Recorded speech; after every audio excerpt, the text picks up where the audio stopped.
വളരെ പ്രധാനപ്പെട്ട വാർത്തയിലേക്ക് തന്നെ ആദ്യം. ശബരിമല സ്വർണ്ണക്കൊള്ളയിൽ എല്ലാ തീരുമാനങ്ങളും എ പത്മകുമാറിന്റെ എന്ന് മുൻ ദേവസ്വം ബോർഡ് അംഗം വിജയകുമാർ. സ്വർണ്ണപ്പാളി പുതുക്കുന്ന കാര്യം ബോർഡ് യോഗത്തിൽ പത്മകുമാർ പറഞ്ഞപ്പോൾ മറ്റൊന്നും വായിക്കാതെ ഒപ്പിട്ടെന്നാണ് വിജയകുമാർ SITക്ക് മൊഴി നൽകിയത്. ഔദ്യോഗിക കൃത്യനിർവഹണത്തിൽ മുൻ ബോർഡ് അംഗം വിജയകുമാർ വീഴ്ച വരുത്തിയതായും ബോർഡിന് നഷ്ടമുണ്ടാക്കിയെന്നും റിമാൻഡ് റിപ്പോർട്ടിൽ പറയുന്നു. സാരംഗ് സുധാകരൻ ഏറ്റവും പുതിയ വിവരങ്ങളുമായി ചേരുകയാണ്. സാരംഗ്, പത്മകുമാറിനെ കുരുക്കുന്ന മൊഴിയാണ്, സംശയമില്ല, തനിക്കൊന്നും അറിയില്ല, എല്ലാം സഖാവ് പറഞ്ഞിട്ടാണ് എന്ന് പറയുമ്പോൾ ഈ വിഷയത്തിൽ കൈകഴുകാൻ വിജയകുമാർ ശ്രമിക്കുന്നു. പക്ഷെ അപ്പോഴും കുരുക്ക് മുറുക്കുകയാണ് SIT. രഞ്ജിത്ത്, തീർച്ചയായും. കാരണം വളരെ വലിയ വിമർശനങ്ങൾക്ക് വിധേയമായതിനു ശേഷമായിരുന്നു പ്രത്യേക അന്വേഷണ സംഘം പിന്നീട് N വിജയകുമാറിലേക്കും ശങ്കർദാസിലേക്കും അടക്കം കടക്കുകയും അവരെ അന്വേഷണ പരിധിയിൽ കൊണ്ടുവരികയും ചെയ്തത്. പക്ഷേ അപ്പോഴും ഒരു കാലതാമസം അവിടെയും ഉണ്ടായിട്ടുണ്ട്. പക്ഷേ കഴിഞ്ഞ ദിവസമാണ് അതും അറസ്റ്റ് ചെയ്തത്. ഇയാൾ SITക്ക് മുൻപിൽ കീഴടങ്ങുകയായിരുന്നു. കടുത്ത മാനസിക സമ്മർദ്ദമാണ് നേരിടുന്നത്. കാരണം ഈ ഒരു വാർത്താമാധ്യമങ്ങളിലടക്കം ഈ വാർത്ത വരുന്നു, തനിക്ക് ഏത് സമയം വേണമെങ്കിലും അറസ്റ്റിലേക്ക് കാര്യങ്ങൾ നീങ്ങാമെന്നൊരു സാഹചര്യം നിലനിൽക്കുന്നു. അങ്ങനെ കുടുംബാംഗങ്ങളടക്കം നിർദ്ദേശിച്ചപ്പോൾ അഭിഭാഷകനുമായി ചർച്ച ചെയ്തതിനു ശേഷമാണ് SITക്ക് മുൻപിൽ കീഴടങ്ങിയത്. അതിനുശേഷമാണ് അറസ്റ്റിലേക്ക് അടക്കം കാര്യങ്ങൾ കടന്നത്. ഇപ്പോൾ നമുക്ക് ലഭിച്ച വിവരങ്ങളുടെ അടിസ്ഥാനത്തിൽ, അതായത് റിമാൻഡ് റിപ്പോർട്ടിൽ പറയുന്ന കാര്യങ്ങൾ വെച്ച് നോക്കുമ്പോൾ നടന്നത് വലിയൊരു അഴിമതി അല്ലെങ്കിൽ വലിയൊരു കൊള്ളയായിട്ട് തന്നെയാണ് നമുക്ക് മനസ്സിലാക്കാൻ കഴിയുന്നത്. മാനുവലിലടക്കം തിരുത്തൽ നടത്തി, അതായത് ദേവസ്വം മാനുവലിലും തിരുത്തൽ നടത്തിയിട്ടുണ്ട്. അത് വിജയകുമാറിനും ശങ്കർദാസിനും അറിയാമായിരുന്നു. ഇത് പത്മകുമാർ തന്നെയാണ് അറിയിക്കുകയും ചെയ്തത്.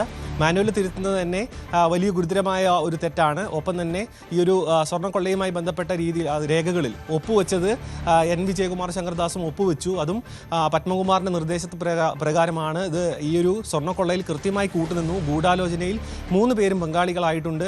ഒപ്പം തന്നെ ഈ സ്വർണ്ണക്കൊള്ളയിലെ സുപ്രധാന, അതായത് ഈ ഒരു 2019 ബോർഡുമായി ബന്ധപ്പെട്ട് നോക്കുകയാണെന്നുണ്ടെങ്കിൽ പത്മകുമാറിൻ്റെ മൊഴി തുടക്കത്തിൽ തന്നെ പുറത്തു വന്നിരുന്നു. തനിക്ക് മാത്രം ഒന്നും ചെയ്യാൻ കഴിയില്ല, ബോർഡ് അംഗങ്ങളടക്കം ഇതിൽ പങ്കാളികളാണ്.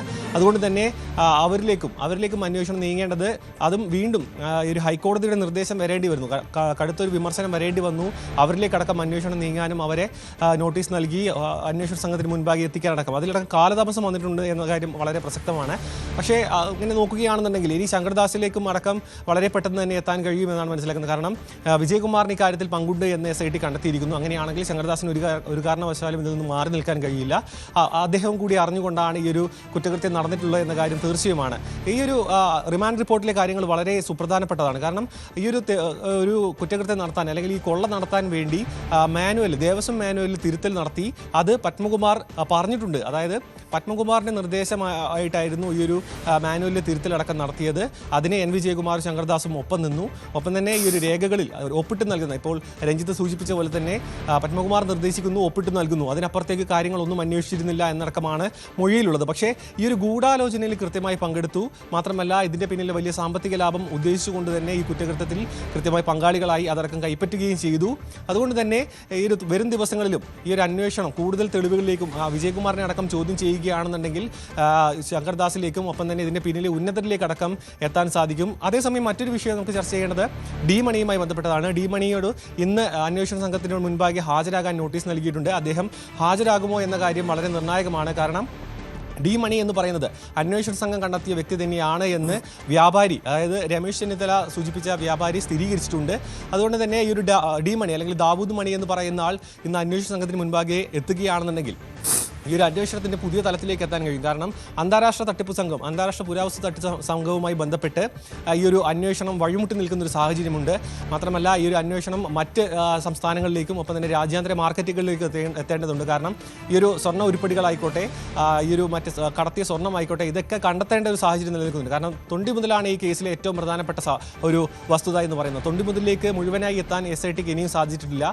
ഇത് പല വഴി കൈമാറിപ്പോയി. ഒരു തട്ടിപ്പ് നടന്നു, ഗൂഢാലോചന നടന്നു, കൃത്യമായി അവിടെ ഒരു അഴിമതി നടന്നു എന്ന കാര്യം മാത്രമാണ് ഇപ്പോൾ സ്ഥിരീകരിക്കാൻ കഴിഞ്ഞത്. പക്ഷേ ഈ ഒരു തട്ടിപ്പ് നടന്നതിൻ്റെ പിന്നിലെ ഈ ഒരു സാമ്പത്തിക നേട്ടം, ഒപ്പം തന്നെ മറ്റ് നേട്ടങ്ങളടക്കം ഇത് എത്രത്തോളം വലിയ രീതിയിൽ ഇവർ പദ്ധതി ഇട്ടിരുന്നു. ഒപ്പം തന്നെ പത്മനാഭസ്വാമി ക്ഷേത്രത്തിലെ അടക്കം വിവരങ്ങൾ കഴിഞ്ഞ ദിവസം പുറത്തു വന്നിരുന്നു. ഇതിലേക്കടക്കം ഇനി അന്വേഷണം കടക്കേണ്ടതുണ്ട്.